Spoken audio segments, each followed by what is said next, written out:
All right. So, I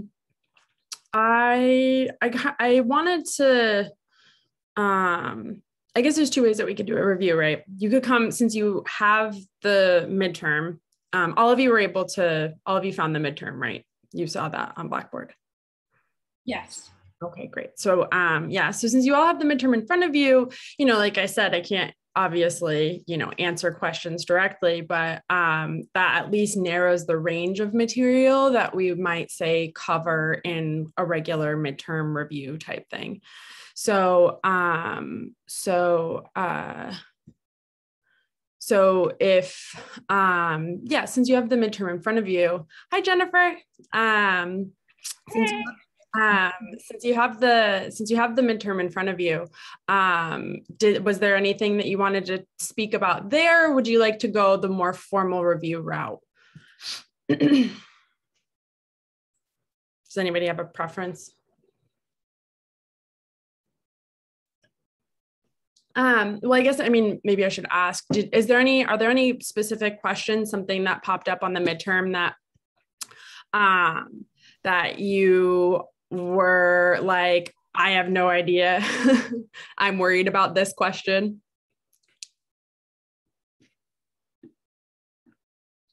So Professor, I saw that some of the questions in the midterm are similar to the module. Could we just take our answer from the modules and just put them back on the midterm? That was exactly my intention. So yeah, I think I mentioned it at a couple different points. But the goal there was, in giving people opportunities to adjust their answers, because I'm sure all of you noticed I am pretty rigorous in how I grade the answers. And I do that because I always want to, with the knowing that I'm going to give students the opportunity to rewrite answers. That's part of the process, I feel, in understanding these concepts. So with my feedback, you could resubmit the question. And then if you do that work, then, you pretty much have very little to do on the midterm. That's the goal. So yes, you can copy and paste your own answers. That's great. Thank you. Yeah, absolutely. So did anyone have any specific questions about topics in the midterm? You could even say so for example, right now here, you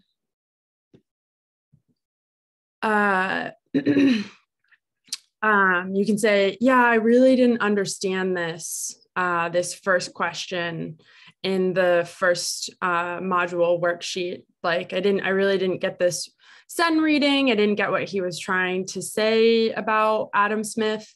So if you had a question like that, we could sort of talk it over. Or alternatively, I didn't really understand what Friedman's idea of corporate social responsibility is. Could you explain it a little bit more? Does anyone have any questions like that? No? Okay. Well, I guess so. Let's say in the chat box, let's do a quick vote in that case. Would you like me to go the more formal review route where essentially I would, just one moment. I would essentially just briefly talk through some of these things on the review, the exam review I posted on Blackboard, or would you like to go the route of so you can just say formal review if you'd like to go that route, or if you have any specific questions. Okay, so it looks like at least one person doesn't have any specific questions about the midterm. So maybe, great, okay. Let's go that route then. All right. Okay, cool.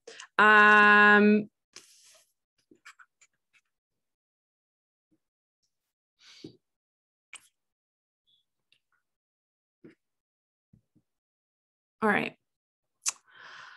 Okay, so one thing that my guess would be a lot of you have noticed is an ongoing theme in this class is beginning with arguments about why business is or why ethics is redundant when it comes to business, or claims like, whatever it is they do over there in ethics, those are not concerns that are the concerns of business.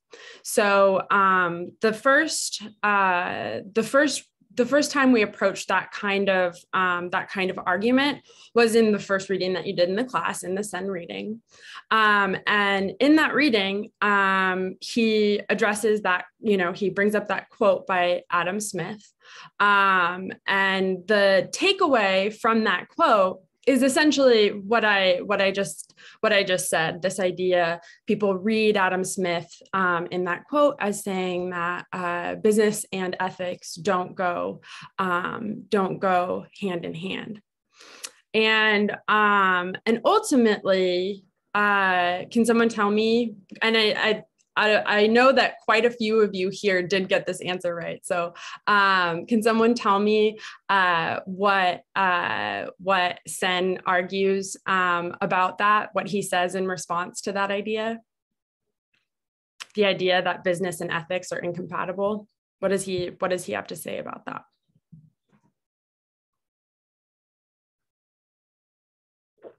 Oh, yeah. I think I'm going back to what I answered. Yeah, that's great. I actually answered that by saying that Sen felt like people misunderstood Adam Smith in his quote. Mm-hmm. He stressed that it was like a redundancy of ethics in economic and business affairs, mm-hmm. and that it's obvious that Adam Smith knew that our economic operations consisted more of just exchange. It just so happened that that's what his quote was kind of focusing on, but that doesn't mean that that's the end all be all, mm-hmm. And that we should consider things like production and distribution in business transactions as well.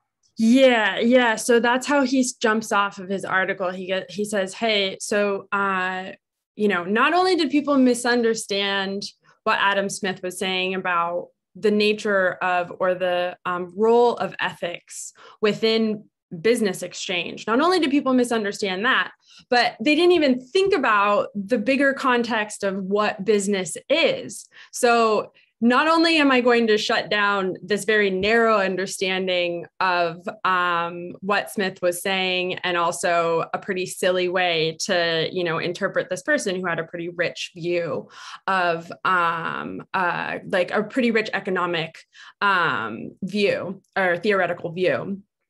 But also in these other, so he's, of course, not only is he not going to be focusing on just exchange when he's talking about the role that ethics plays, but also we have to think about distribution and production. And if we go a little bit deeper and actually do our homework on the things that Adam Smith had to say, we see that that there are a lot of things that he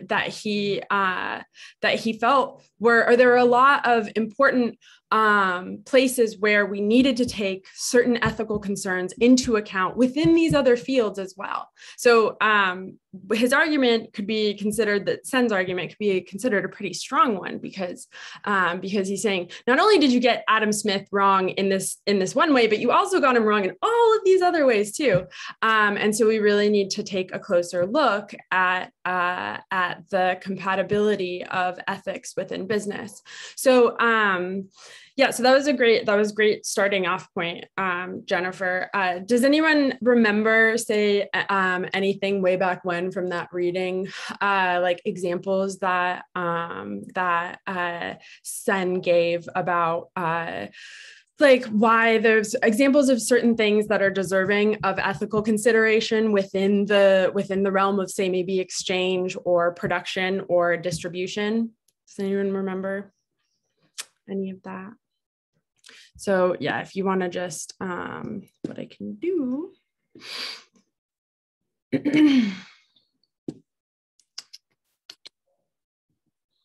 All right, so if we go. All right, so we'll just skip a little bit down. Here's the stuff that Jennifer was just talking about. Yeah, so this is the point that that Jennifer just brought up. So how it's yeah, not only did they get what he had to say about what motivated exchange, not only does this argument get Smith wrong in terms of what he thought about what motivated the exchange, but it also gets him wrong in how he understood aspects of production and distribution as well. So let's see, I'll skip down a little bit. Okay, so yeah, let's think a little bit maybe about where this, a little bit more clearly, let's try to identify an example of where Sen is saying that we should be taking into account certain ethical considerations when it comes to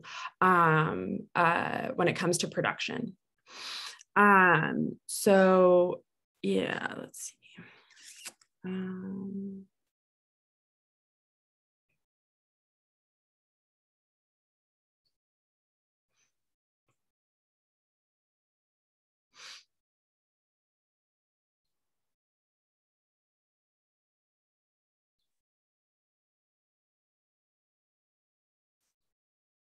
So yeah, if you wanted to just, or you can pull this up on yours, but yeah, I would like someone to try to come up with a good example of why ethics ought to play a role when it comes to production, or why ethics is relevant to production within business. So yeah, I mean, you could pull something here. I know I'm like, if you see something that you're like, oh yeah, I remember that, you're welcome to bring that up as an example. I mean, I can think of a couple of examples off of the top of my head that weren't discussed even in this reading.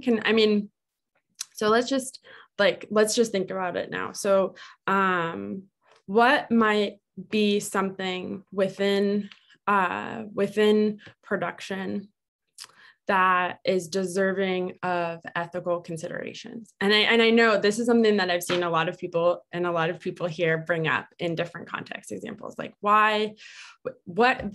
can you think of something when it comes to production, some kind of ethical concern where we really want businesses to pay attention to that? Making sure that they're not harming the environment, let's say. Yeah. So this is something that Sen talks about, right? He talks about the importance of sustainability and things like that. So yeah, when it comes to giving an example of when we see this compatibility or the sustainability this point that Jennifer just made about sustainability is a really great example when you're trying to think through, like, wait, why are the interests of businesses and the interests of society, like why do we need to be bringing ethical concerns into the way that businesses run themselves, right? And so then we can think of, well, sustainability, what we do to the environment, that's really important. That's really important for both the well-being of who? Of which entities, rather? The consumer. The consumer, and who else? And the people producing it. Yeah, businesses, right? Because what happens if the world ends, right? Do businesses stay open anymore? How does that affect, right? or yeah, just various things that could make, I mean, obviously the world, you know, we don't have to get to the point for the world to end in order to see significant harm befall the global economy. There's a lot of things that could happen beforehand, but you know, if businesses were to continue to keep with these super unsustainable business or production practices, that's it's very short-sighted. In the long run, it's really gonna affect their profits. So an example like that, and again, that's one that Sen does talk about, but an example like that is a pretty perfect example of an instance you can point to, and you can say, hey, this is a place where the aims of the goals of business and the goals of ethics really do come hand in hand, and we really want to pay attention to certain ethical concerns there. That's a really strong example to push against the claim that, you know, when it comes to business, you know, it's every person for themselves. A lot of times when you hear that argument, right, it's every man for himself sort of thing, and then you just have to be the strongest, most innovative type person and really pull yourself up by your bootstraps and just make it happen. You know, throw caution to the wind. There's no place for ethics here. This is a cutthroat world, right? We can see in the long run that isn't really a coherent argument if the aim of business is to be successful and to be profitable and to be around for a long time. I mean, unless that person is willing to say, well, you know, 1 second I'm doing really well and I'm on top of the world, but it's totally compatible with the interests of business for my business to crash and for me to lose everything. Does that make sense for everyone? Do people have any questions about that piece? No? No, I think it's pretty straightforward, you know, just okay, understanding the Sen arguments. Great, wonderful. Yeah, I think that was one that people seem pretty good with. Okay, so in that case, let's move on to the next topic. So ethical principles and the duty to provide aid. So again, a helpful way to think about this is if you sort of start with what the bad Adam Smith argument was in going, okay, so you know, is this just when you're first approaching it and thinking about the responsibility or the duties of businesses to provide aid or protect somehow the well-being of the societies in which they exist, you know, is this an instance where an argument like the bad Adam Smith argument makes sense? So is this an instance where, you know, we really just got to say, nope, no kinds of obligations to provide aid, right? Businesses should just be allowed to do whatever they want. Okay, so like with that sort of like, is that the right argument in mind? Let's turn to, I'll pull up the PowerPoint for this topic. So in order for us to think about obligations, like a business's obligations, to get a better understanding of what those sort of things might look like, what those obligations might look like, we start with what those obligations look like for the individual. So in that, here we go. I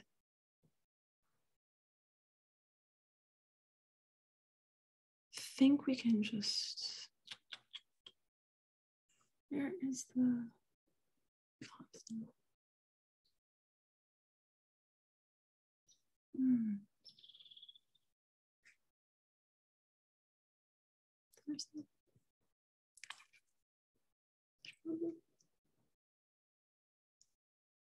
okay. Okay, this is fine. We'll just use this one. I think it gives the summary. That's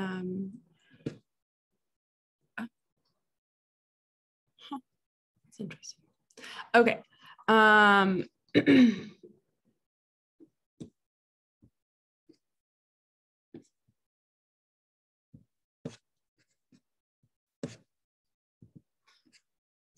Okay, so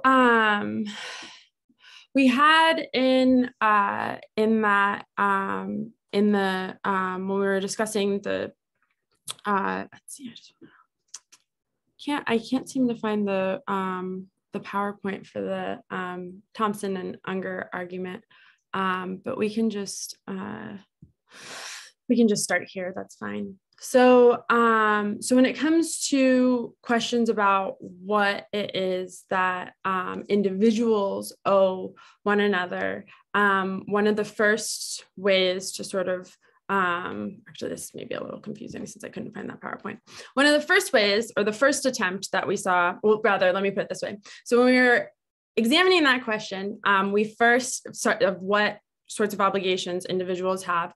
We, in this class, we examined roughly 3 different ways to approach that question. So the first one was concern this question of, let's make this distinction between doing harm, inflicting harm directly, or intentionally, we'll tease that out in a moment, or allowing harm to happen. So does anyone remember what they answered on one of their old worksheets about this one?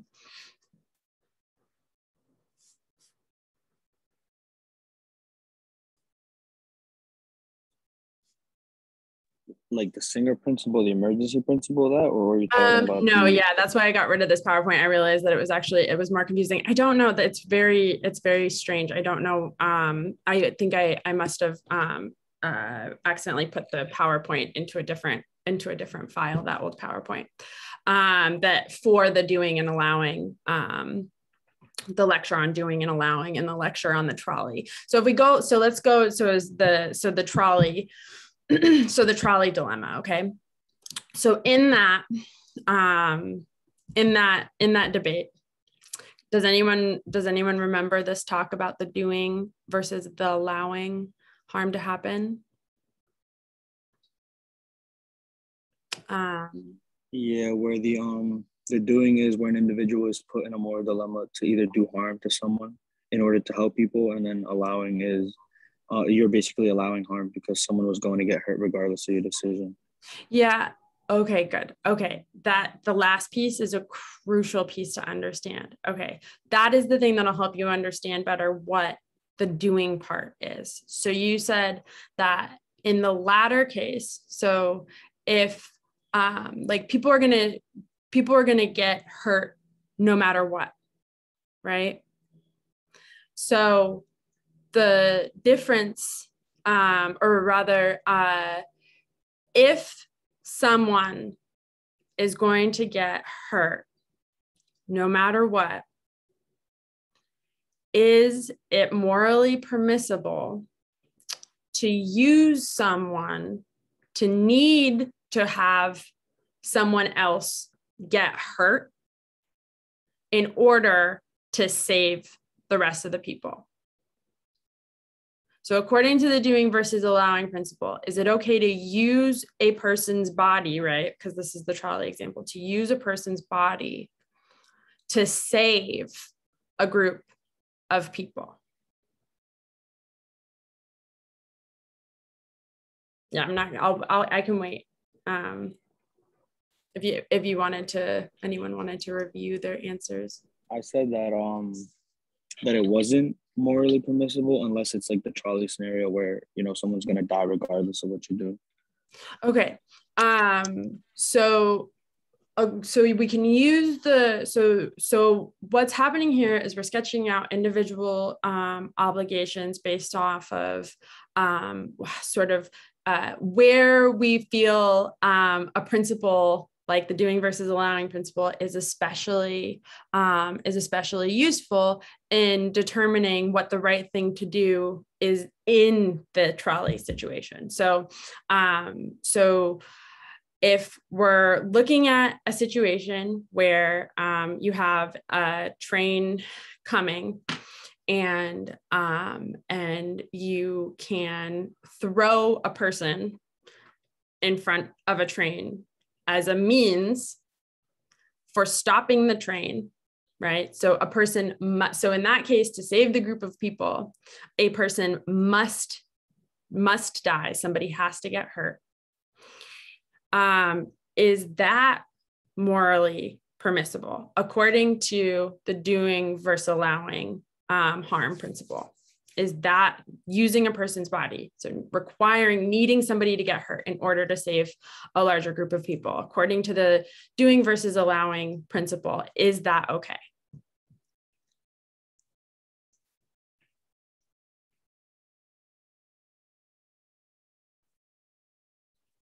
So, well, here, so maybe we can rewind a little bit. So we have, so according to the doing versus allowing principle, is it, and you can just say in the chat box, is it okay to allow harm to happen? Or is it at least less bad to allow harm to happen versus to do harm? Yes or no? It's less bad. According to the doing versus allowing principle, is it less bad to allow harm than it is to do harm? Yes or no? Does anybody else have any ideas?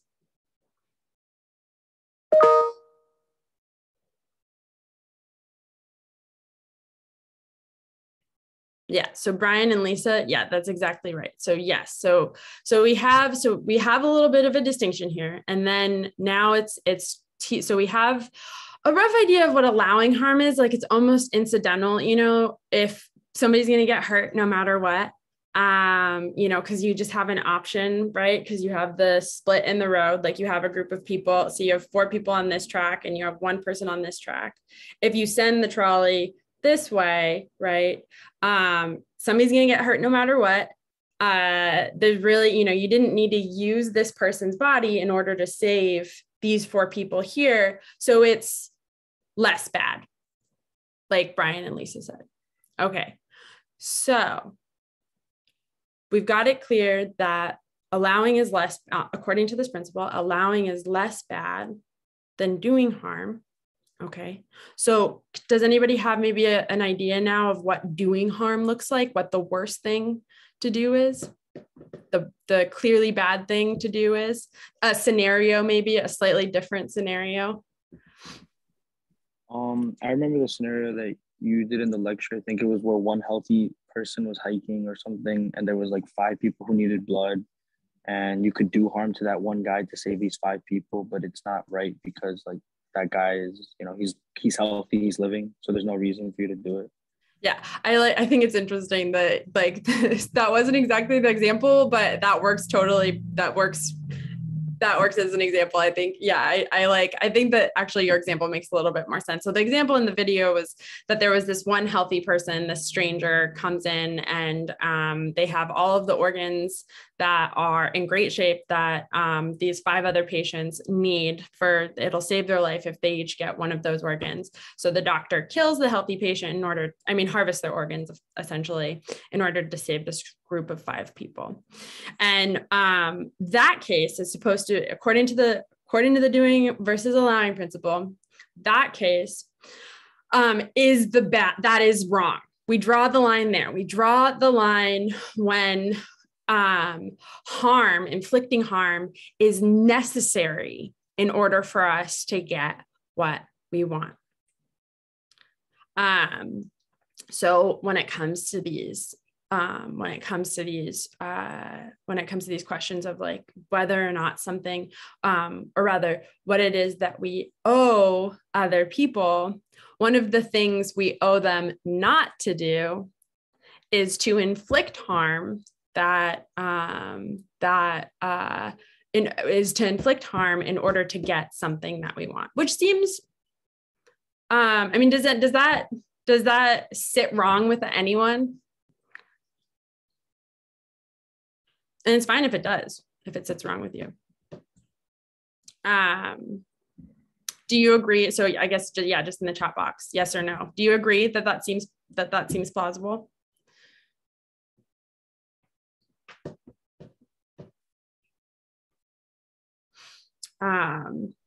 Yeah. Yeah. Okay. Yeah, I mean, I think that it seems, these examples are pretty awful. But I think that at the very least, we could grant that, that seems like an okay route to go. So,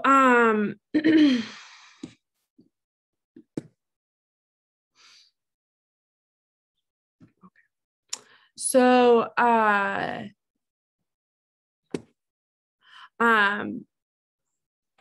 what Unger says in response, or does anybody remember off the top of their heads what Unger says in response to all this talk about doing versus allowing?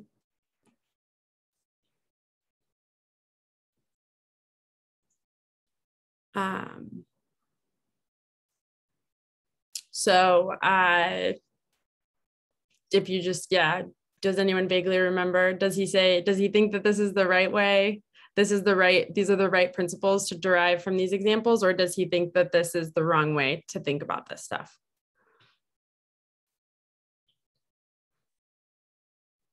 I got that one wrong, so. Oh, okay. Yeah.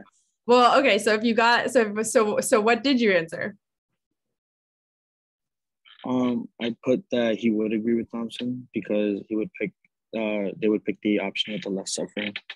But okay. You marked that as wrong. So yeah, I think I'm pretty sure that were you able to see my response to this, to what you said? Yeah, I was able to see it. Because what I said was yes and no, that's right and that's wrong. So you're right that he would say what matters here is that the least amount of people were harmed. He agrees with her in terms of what it is that he thinks should be done in that situation. It's always, in his mind, it's always the better thing to do, the morally permissible thing to do is to do the thing that prevents the most amount of harm or suffering. So he says, yes, you're right about that, but no, I do not agree with your reasoning. You're going about this in the wrong way. He says that at the end of the day, what all of these really pretty horrific examples show us is that we have on a very deep level, we have a very clear moral principle floating around in the back of our mind. And Brian, do you want to tell me what that is? You kind of said it a second ago. To do less harm, right? Yeah, to always do less harm. Yeah. So he's saying that essentially what he's saying is that Thompson gets it right, but that's only incidental. She doesn't get there for the right reasons because she's not being guided by this other principle. Like, no, we do not need this doing versus allowing stuff. All we need is we don't need these like fancy, like weird, like using person as a means to that's too much. This is going way too far. All our reactions here are showing us is that we clearly understand that we are obligated to help the most people as possible, to ensure that that as few people as possible are harmed or experience any kind of suffering. Now, that leads us to the Singer principle. So if we use what I just explained, Unger's view is as a moral principle to guide what it is we're obligated to give other people, to do for other people. If we're morally obligated to try to prevent as much suffering as possible, right? What does that mean we should do according to like both Unger and Peter Singer? Someone tell me. And all of you talked about this in discussion board posts and things like this. So I would think, and I'll give you a hint, it has to do with charities. What do we have if we're morally obligated to, you know, cut back as much human suffering as possible? What are we then morally obligated to do? To help in the form of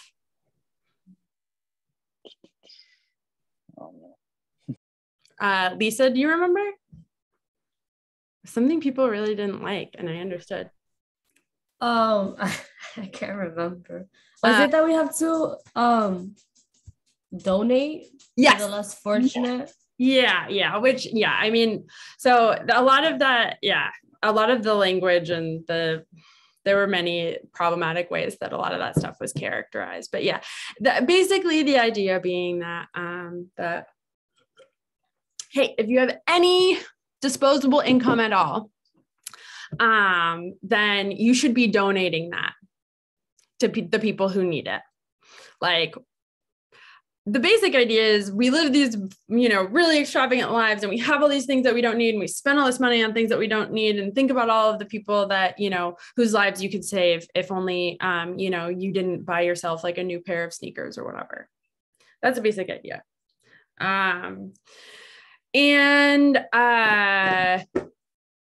Yeah, I guess in the chat box, out of curiosity, how many people pretty wholeheartedly agree with that view? Think that Unger and Singer are spot on? Yes or no? Do you wholeheartedly agree, or do you have some pretty serious reservations? No. Anyone in the chat box? No? Oh, Brian, you seriously agree with that? You think that everybody should be I have reservations. Yeah. If everyone should donate like their income and money and all that? Is that what you're saying? Yeah, as much like we should be foregoing all of our like streaming subscriptions and like all those sorts of things in order to stop people from dying other places. Well, it depends. I don't know. It really depends, because I think I said it was iffy. I was iffy on that when I was talking about it in discussion. Yeah. I think it really, and I think depends is exactly right. Depends means that you don't wholeheartedly agree. Jennifer said like she has some reservations about that. Yeah. And I think that makes sense. It leads to some pretty extreme stuff. So that is right. Okay. Well, if we're not gonna, you know, when it comes to like what we owe other people, right? If we're not going to use this doing versus allowing thing, and we're not going to use this Singer principle thing, let's try another approach. And that brings us to the, I closed it.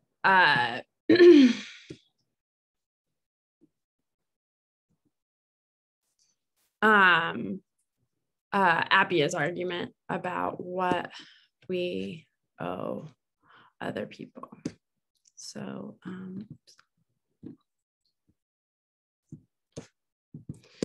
okay. So, what Appia points out about this is, first and foremost, the emergency principle doesn't actually answer, So first and foremost,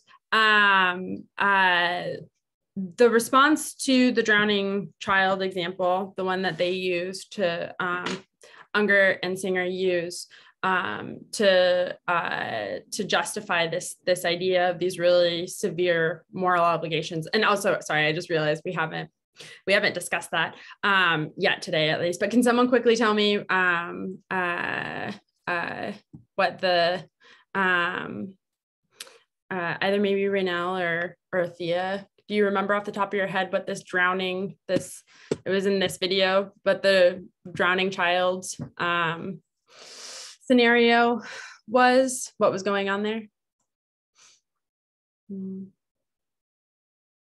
So so it's, I'll just go over it quickly, unless everybody feels good about it and I don't need to get into it. The basic idea is just, if you see a kid drowning, it's going to be worth it to you to like ruin your suit or your shoes or whatever, to save the kid. And if that's right, Peter Singer and Peter Unger argue, then we really don't have anything, any leg to stand on, for explaining why, why we wouldn't forego similar luxuries in order to save the lives of people who aren't directly in front of us. So what Appia argues is that this doesn't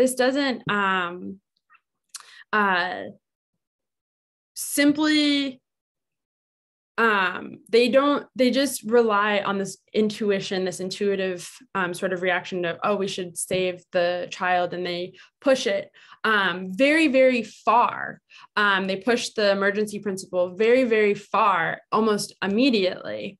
And they don't explain why we would have such incredible obligations, say that's like one suit or one pair of shoes or something that gets ruined.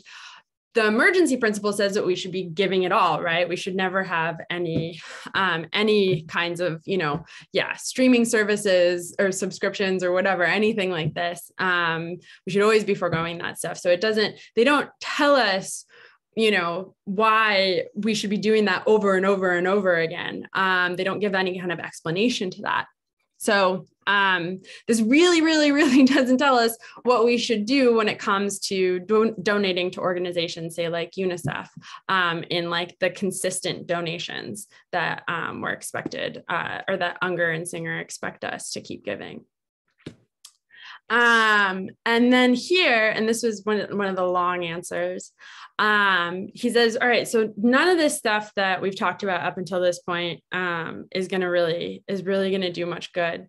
What we need to think about is just the basic rights of human beings, and the type of things, or the entities rather, that are capable of providing or satisfying or respecting those rights, right?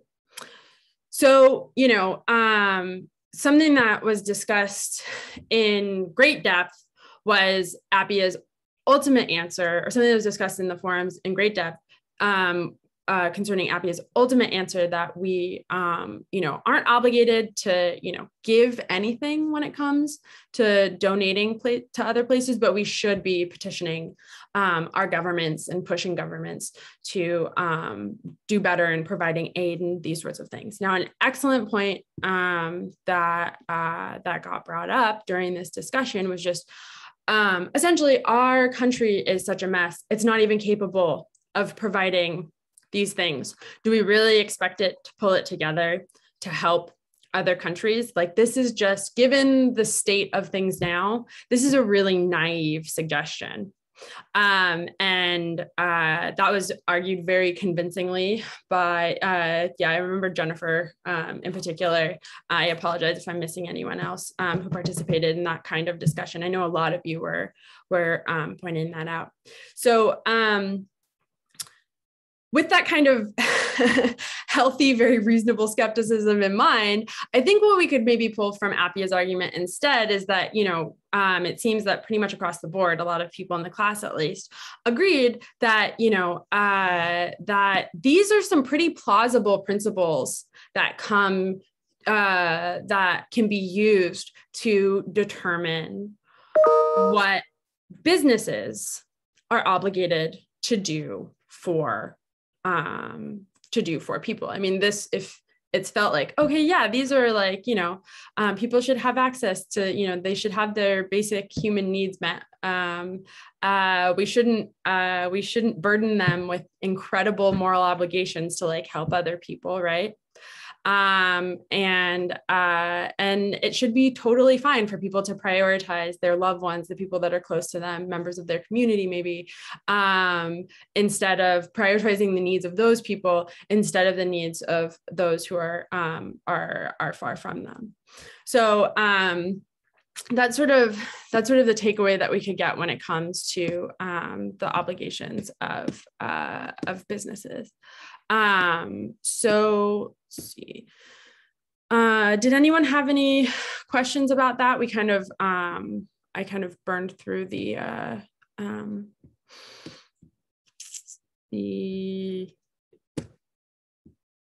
review. Let me see.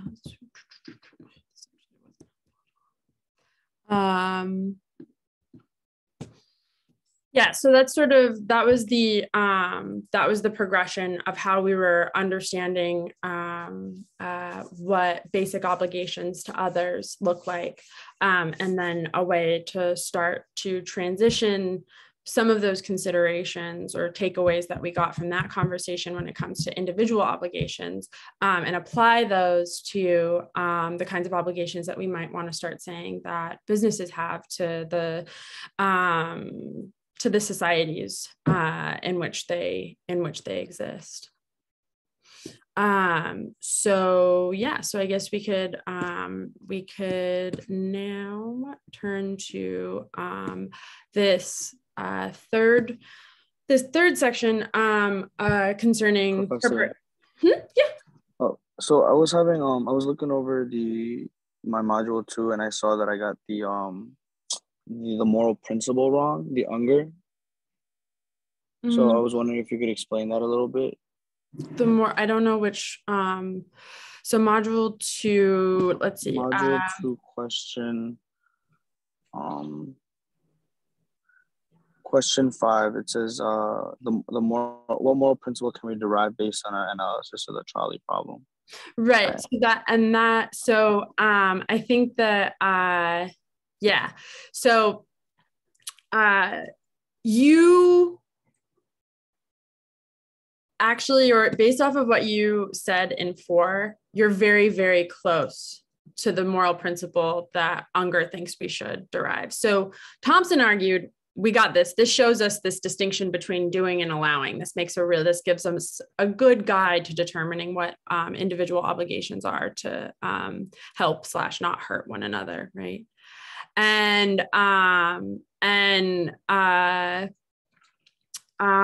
Unger, remember, I was saying, he agrees with what she says we should do in that case, but he doesn't agree with her reasoning. He doesn't agree with the idea that it shows us this doing or allowing thing. If you would remember, like I was saying before, all this, this weird, like what doing is, like, we don't need to explain any of that. We have something much more basic that we can derive from our reactions to these cases. Now, Brian, do you remember what I said that was? To help, you have the understanding to help people. It was to do less harm. You understand that already. It's not like something you need a principal to teach you. Yeah, exactly. I mean, we can call it a principle, but he was saying, like, yeah, this is a really basic thing. We don't need to get all fancy with these weirdo examples. We can just say, it's important to make sure that there is as little suffering as possible. That's what these cases are actually showing us. So do you feel like you can answer that question pretty clearly now? Yes, thank you. Yeah, absolutely. Does anyone have any questions like that? Maybe questions about stuff concerning the Unger and Thompson and Appia stuff, that maybe questions they got wrong or didn't get full credit for on their on the worksheet for module 2? Could go over. Okay, well, if anything comes to mind, just shout out. We can always go back. So now, sorry. I have a question. I had the Appia's emergency principle wrong in the module. Can we go over that? Yeah, absolutely. So I just got rid of the PowerPoint.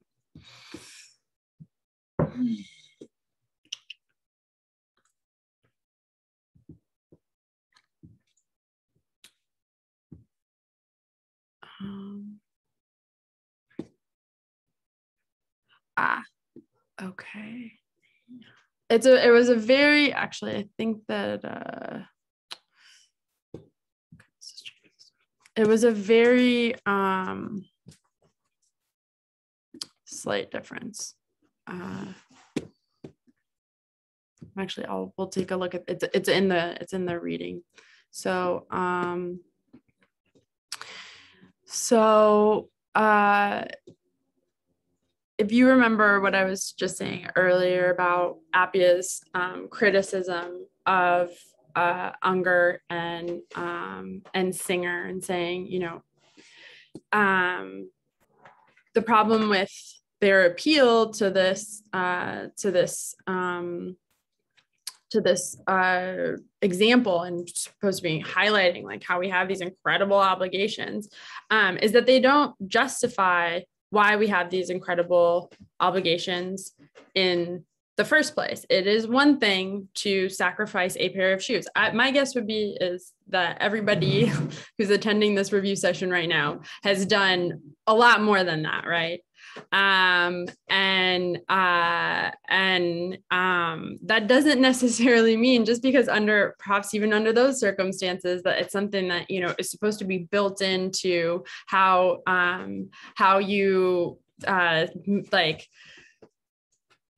go about spending money on a day-to-day basis. You know, what Unger and Singer slap us with are some pretty heavy moral obligations, and they really don't do very much to explain why we have those, why we would have such incredible obligations. Now, instead, what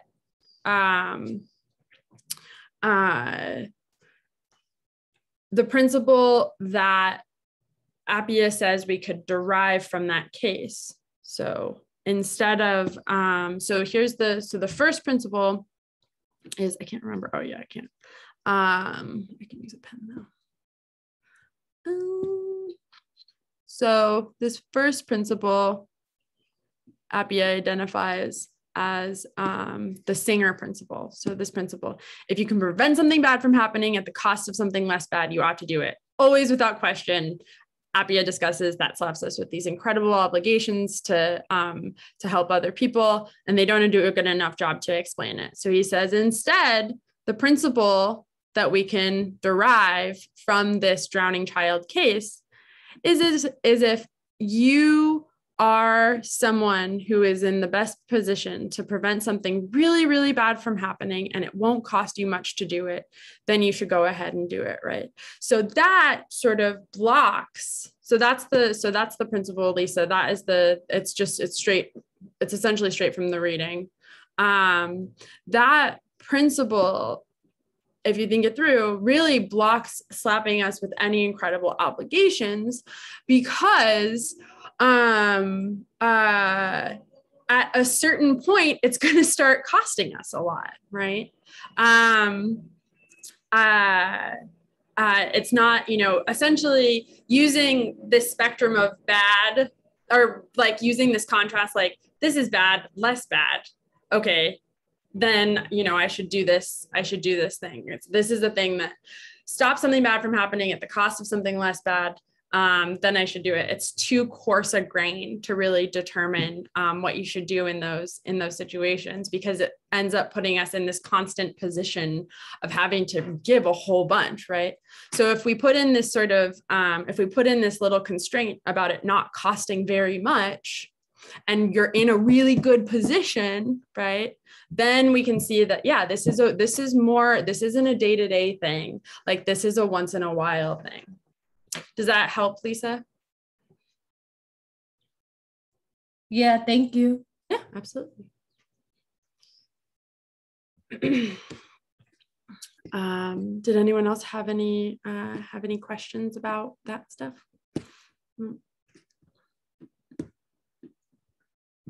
Okay.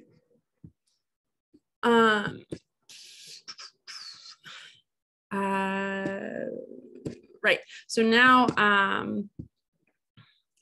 we can turn to the stuff on corporate social responsibility. Yeah, just out of curiosity, is there anyone here that had heard that term before, corporate social responsibility? Oops, I forgot to grab that PowerPoint. So yeah, so this is, I mean, something I've spoke with other students about this subject in this class, where, yeah, it's something that often gets talked about in, unsurprisingly, corporate settings. Like a lot of HR people are really familiar with this thing, this idea.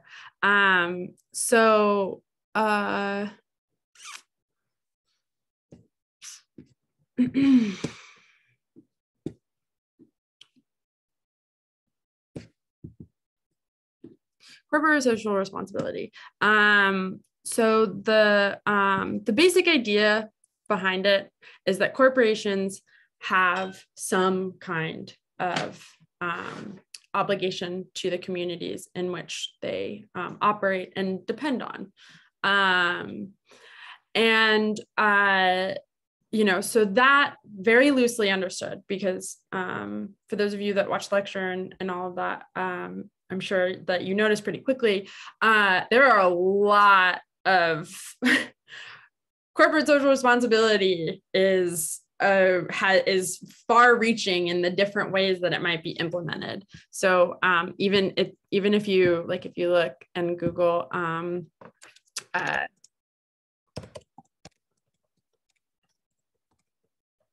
Google corporate social responsibility.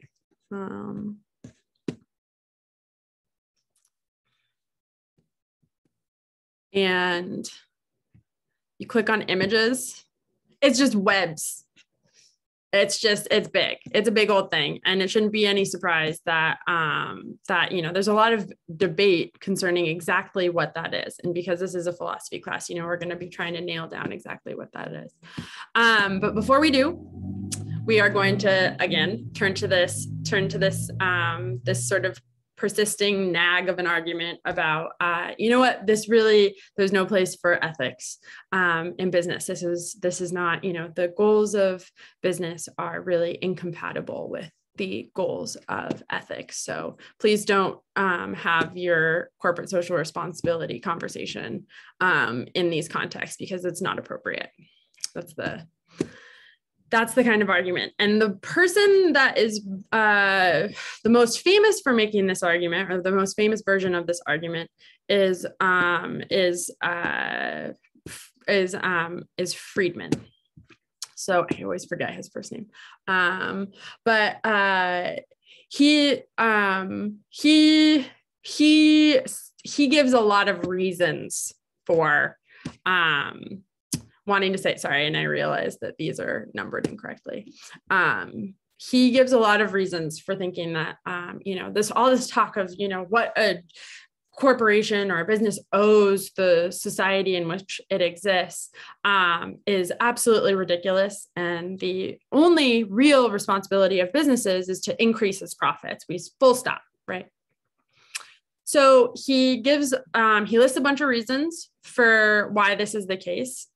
He says that, doing anything otherwise is unfair, it's undemocratic, it's unwise, it's a violation of trust, and it's futile, never work out.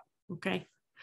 And in this lecture, I go through and I explain why this is incorrect, why the premises of Friedman's argument, i.e. the premises of his argument, we can break it down and we can show that all of those premises are false.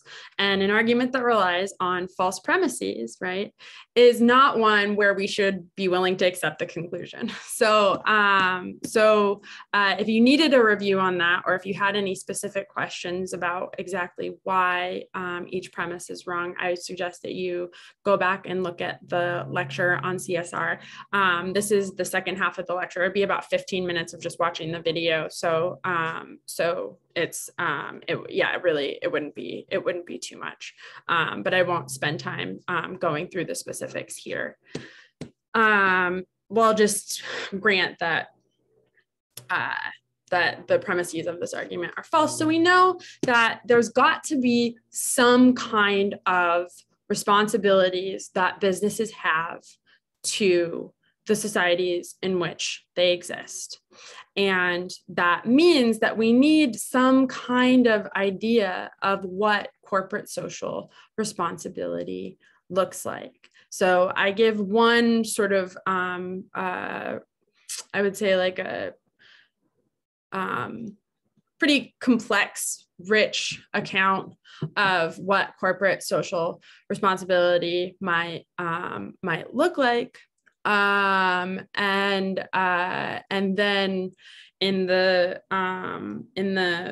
Freeman and the Donaldson papers, we see a little bit, we get two very different accounts, but that help draw out a clearer idea of the shape of corporate social responsibility and the kinds of obligations that it entails. So does anyone have any questions about about that?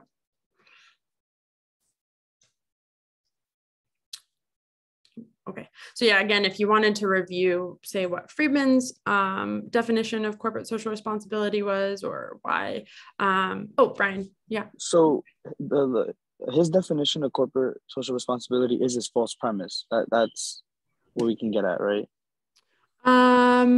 Well, so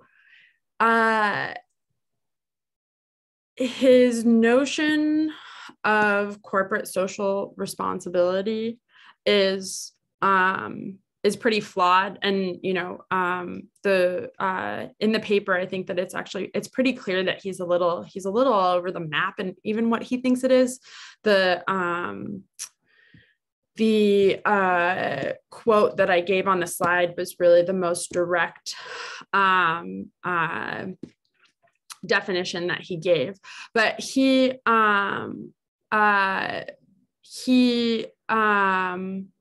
says that that here the basic idea is that corporate social responsibility is tantamount to like giving to charity or something like this.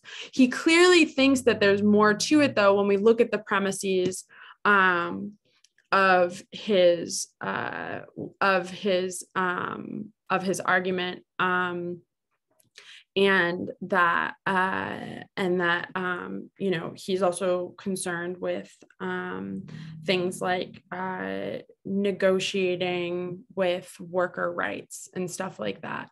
So he's like, given the examples he gives to sort of, he thinks that back up some of these premises, like I think the violation of trust, for instance, there would be, I think, is when he talks about the like negotiating with workers for different wages and things like this, or like protecting job security, stuff like that, sort of catering to those things. It's not really just like charity giving, like giving away profits. I mean, I guess that perhaps might have the consequence later on down the road, but ultimately he wants to say that like something like that is a violation of trust. So it's not totally clear. Again, the definition that we give, or the definition that I gave on the PowerPoint slide is as direct as he gets.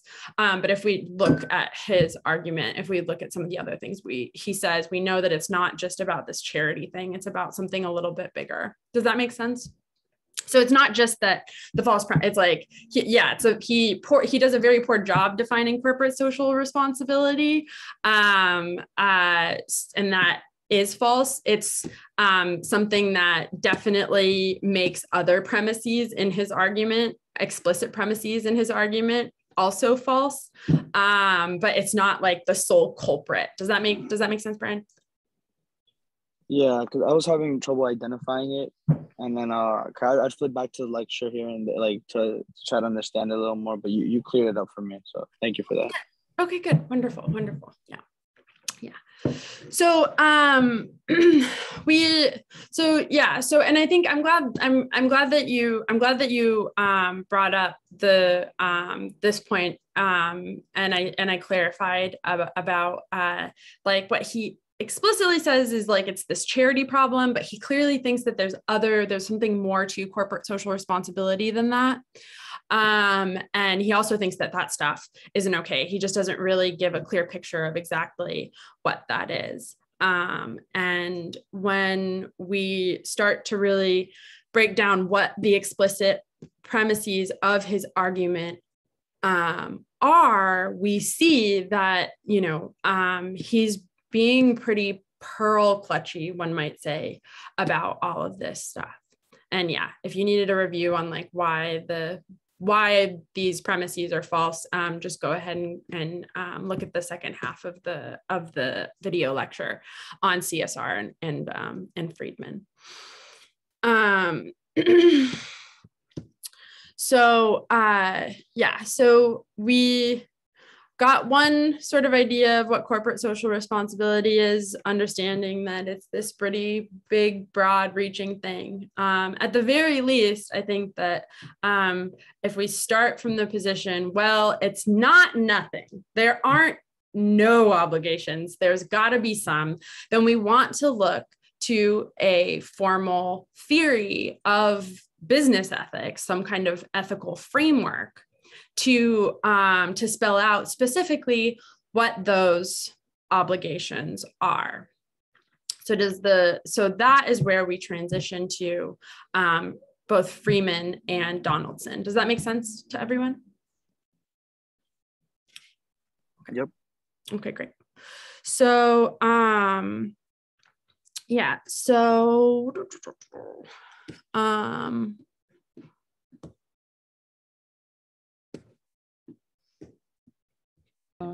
I have a just clarification. So Freeman's is Freeman's I guess general corporate responsibility to maximize profit for corporations? Mm-hmm. Yes. Like that's what he's aiming to, and that's it.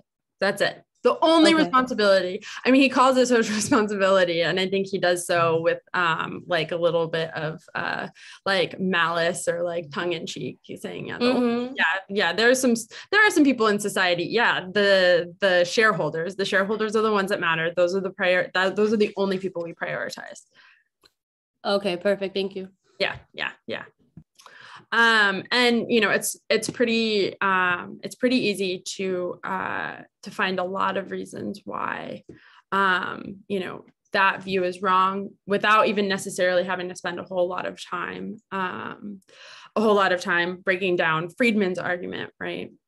So I think, you know, one thing to keep in mind throughout all of this, and we have a big section coming up, not this module period, but the module period after, is if someone like Friedman is right, then it gets really, really hard to explain to what extent businesses are morally obligated to try to address any kind of discriminatory practices within the business, as something that many people have discussed several times in the discussion forums.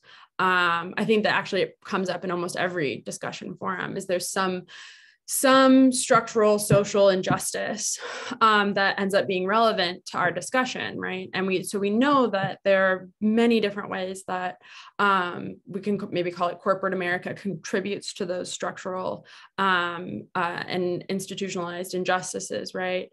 And if you know, we're of the opinion that those are injustices that need to be addressed and recognized, and attempts to mitigate them need to be made, then it's really, you know, if you like Friedman's, it's I mean, it is very, I mean, almost directly, but technically indirectly saying that is not something that businesses need to concern themselves with.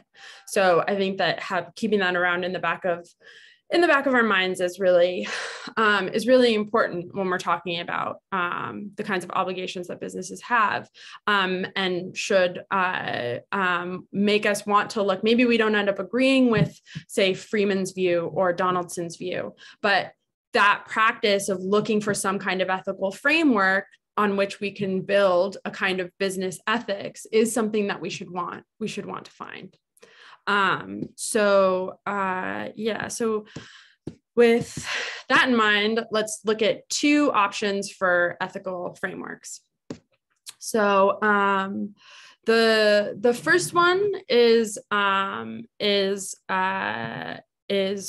the Freeman reading, and he gives an account of this what he calls stakeholder theory, where he gives he explains first why he first shuts down the idea that we should have any, so he makes his own sort of attack on Friedman, that we should have any sort of like strictly I always mix up these words, shareholder primacy, that we should be, just focusing on increasing profits and just, being concerned about the interests of the shareholders. He gives two sets of arguments, which I won't go into because I didn't, that material is just not on the midterm. That's how he starts off his argument. So for those of you who read it, who maybe felt like a little like, wait, what's going on here? That's what was going on. He's saying, okay, so first of all, we got to throw this idea of shareholder primacy out the window because it doesn't make sense. And then he says, okay, so with that out the window, right, with people like Friedman out the window,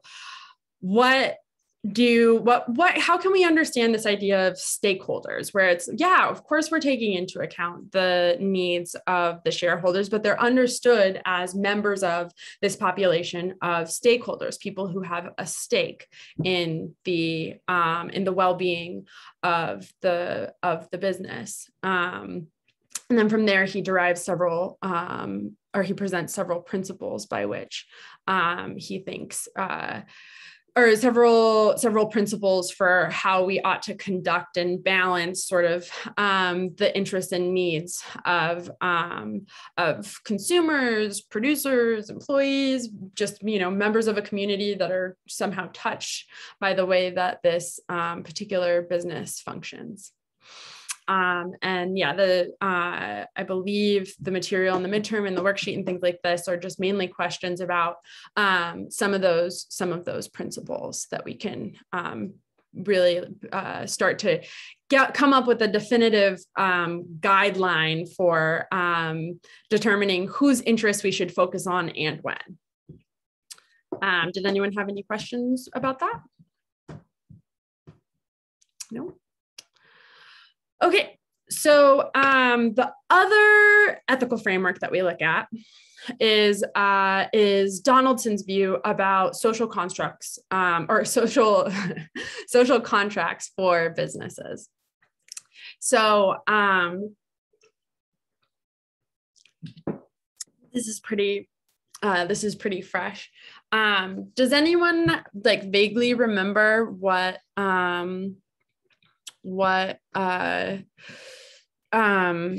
Donaldson said a social contract is? Or, I mean, even in other classes, like, have you heard this term, a social contract, before? Is this anything that is ringing any bells? Do you have any idea what's sort of being talked about here?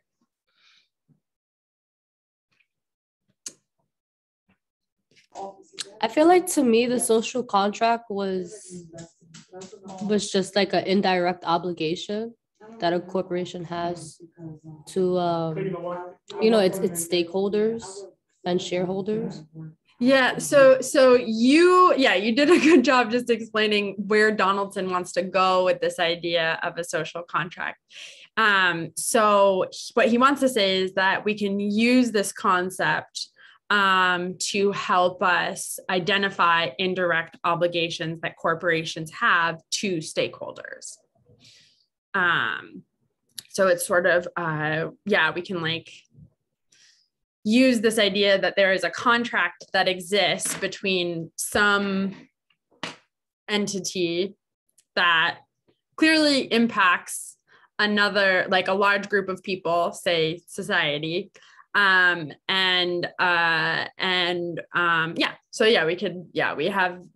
this entity that has a clear relationship with the rest of society. And we can use this idea of a social contract to help spell out, like you said, Lisa, what some of the indirect obligations are of this entity.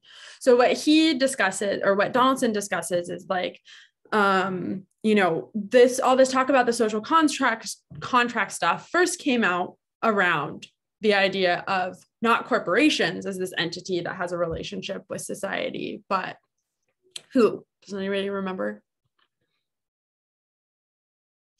Like when he's talking about, the philosophers talk about the social contract. Or can you think of another really big entity that has a relationship with the rest of society? Was it the state? Yeah, the state or government. Yeah, exactly. So he's saying like we can use some of this talk and things like this to help us better. Some of this talk about, you know, what the relationship, or we could use roughly the concept of there is sometimes even unwritten commitments that are made on both ends in this relationship between some kind of institution and the rest of society. So we could use that kind of thinking to help build a social contract for businesses. So there definitely, I think, Lisa, you were the one that mentioned that it's something that is going to ultimately benefit the interests of stakeholders, these indirect obligations that are there to like protect the interests of stakeholders. And that's right. But this is a different way to understand the dynamic between stakeholders and shareholders. In this case, you know, Freeman was giving a very holistic sort of view, like everybody's in it together. You can think of it as like a pie, right? And like one little piece of the pie were the shareholders along with everyone else, right? Here, we're thinking more about shareholders existing in a relationship or entering into a contract with the stakeholders. So it's a little bit of a different picture. Lisa, does that make sense? Yes, it does. Great. So yeah. So here, once we think of this, or what Donaldson argues is once we're willing to accept this idea that or businesses really are willing to accept this idea that they exist in, or they have sort of an implicit social contract with the rest of society, then we can start really seriously thinking about sketching out what their obligations are going to be, the kinds of things that they can and can't do, and simultaneously, in the other direction, the kinds of things that that the rest of society can't do to businesses. So it's a sort of listen, like everybody's interests are being best protected when we view it within the context of this being a contract between these two entities, instead of maybe like what Freeman was arguing, like a pie. Yes, that's the basic breakdown of the two arguments. The Freeman lecture goes a little bit more in depth. Did anyone have any questions about that basic framework? I don't, and yeah, the midterm doesn't go into too much detail on this stuff, really, other than to make sure that that you understand what's going on in Freeman's argument. And again, you could review the Freeman lecture if there are any details that are fuzzy to you. But for the most part, what I just went over here should help you answer those questions.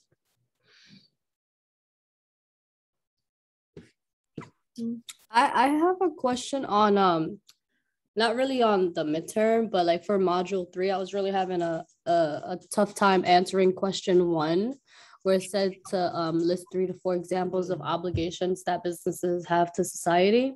Mm-hmm. I wasn't sure if that was like, if I was supposed to answer that based off of the Donaldson reading, or if that was just something like a personal answer. Oh yeah, absolutely, Thea. Have a good one. That was something that you could have. I apologize. I realized I should have been specific. You could have used any of the things that I tried to construct that to make that a really easy question to answer. But yeah, you could have used any of the things that were discussed in any of the course, so lecture, the readings, anything like this to answer those questions. Got it. I feel like not just me, but a few other classmates were like, where's the answer to number one? And it's I think it's from the Donaldson rating, but I don't know. Or the lecture. I mean, I think, well, really, you could look to any of those things to answer it. Yeah. That was that was just supposed to be a like in general. Okay. Next time, tell them that I apologize for that confusion. And in the future, I'll just say, based off of everything that we've read for this module or whatever. Okay. Thank you. Yeah, absolutely. Okay, so I mean, I got through the whole midterm review. Did anyone have any other questions about anything, like specific questions, even on the module 3 worksheet? So the on the midterm question 11, the true or false, are you talking about generally when you say for like all businesses, that's what I'm trying to talk about, all generally. Wait, which one? True or false number 11, it's like for any business, so it's just a general like statement if it applies to any business, not just like, because I think Friedman was talking about that, but then I saw that you switched it up, so I just want to like confirm. Wait, what? Can you say that last part again? Sorry. I think you tied in that with Friedman, if I'm not mistaken. I think what he said, it was the general interest, but then I see all businesses, so I think I'm like switching up so I'm thinking a more general understanding. I just want to know if that's what it was. Yeah, exactly. Yeah. So I was trying to make that statement as general as possible. So just like in any under any circumstances, no exceptions. It always goes against the shareholder interests to make any kind of contribution to the public good. So asking whether that, yep.